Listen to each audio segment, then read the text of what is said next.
Hello, Mr. Shaw. Today I will be discussing about parasocial relationships in digital celebrity culture, which it is a topic that has been become incredibly relevant as social media continues to reshape how we connect with the public figures. So first of all, parasocial relationships refer to one-side emotional bonds that audience form with the celebrities or influencers. The key idea is that the viewers feel a sense of closeness even though the celebrity has no real awareness of them as an individual. So the term was introduced by the Houghton and Wool in 1956, and while it originally described television hosts, and the digital environment has transformed parasociality into something much deeper and more immersive. So this topic basically matters because these relationships now shape how we consume media, how we form the identity, and also even how we understand the intimacy and the connection in the digital world. So why have parasocial relationships become so intense today? Social media platforms are designed to create intimacy and accessibility, as we can see influencers nowadays posting their routines, personal struggles, unedited moments, things that the previous generation would never see from the celebrity. For example, live streaming adds another layer when a Twitch streamer or the TikTok creator respond to the comments in real time. It feels like a direct conversations, even though it is still a one-to-many interactions. There is also a strong algorithm push. Platforms rewards content that feels personal and emotional charge. The more you feel connected, the longer you stay, it will benefit the platform.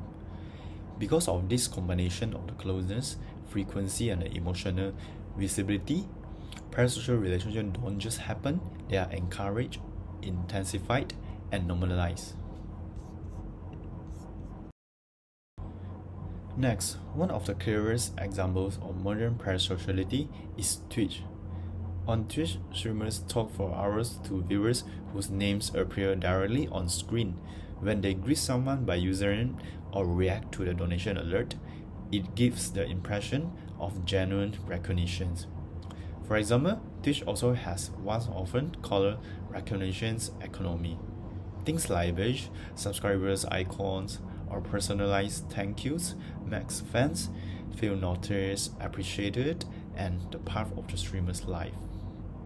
As viewers keep returning, they start feel emotionally invested, and also they follow the streamer's shadow, worry when the streamer seems sad or feel protective when the drama arises. This illustrates how repeated micro-interactions build a sense of closeness that feels real even though it's still a parasocial. So next, I'm going to talk about case study for K-pop's idols. K-pop takes parasociality even further, turning it into a highly organized system. For example, platforms like Weverse and VLive allows idols to share their own casual updates, selfies, and live streams in a way that feel incredibly personal. Fans don't just see their performance, they also see their daily life, emotions, and behind-the-scenes moments. K-pop idols are trained to connect emotionally with fans. Their personality, charm, and vulnerability are key part of their band as well. For fans, these connections often becomes part of their identity. Being an ARMY or a Blink is more than being a fan, so it becomes a community and even a lifestyle.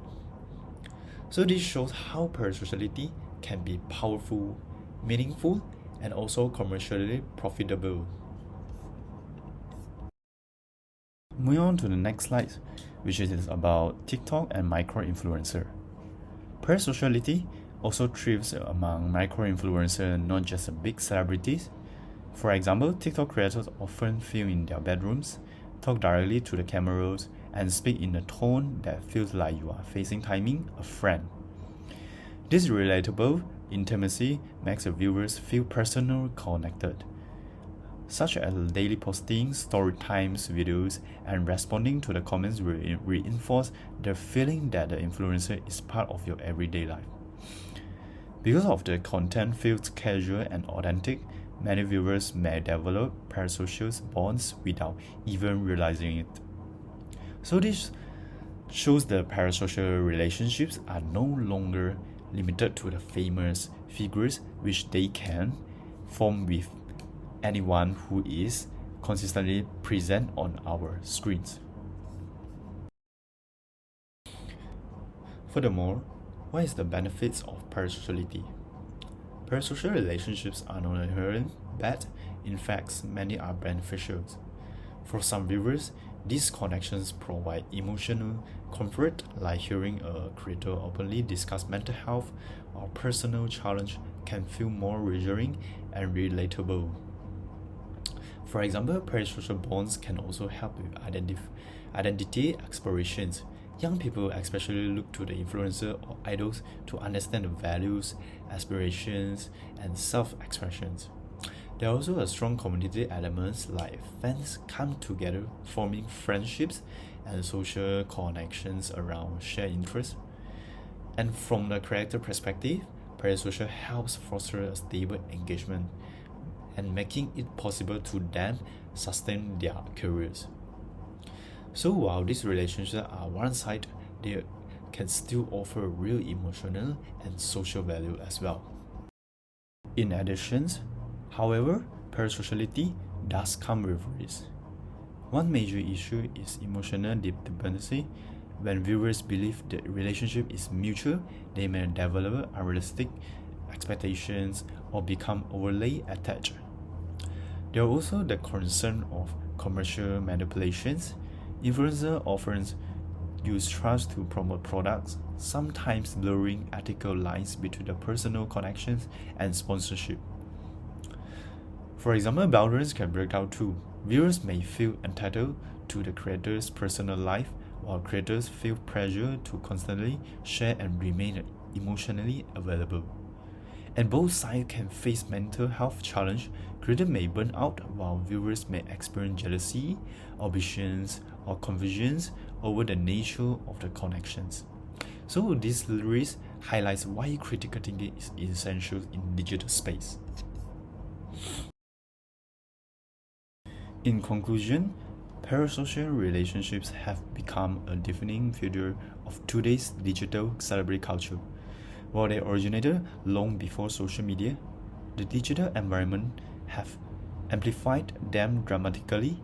These relationships can be supportive, comforting, and even empowering, but they also can be complicated, ethical, ambiguous, and emotionally risky.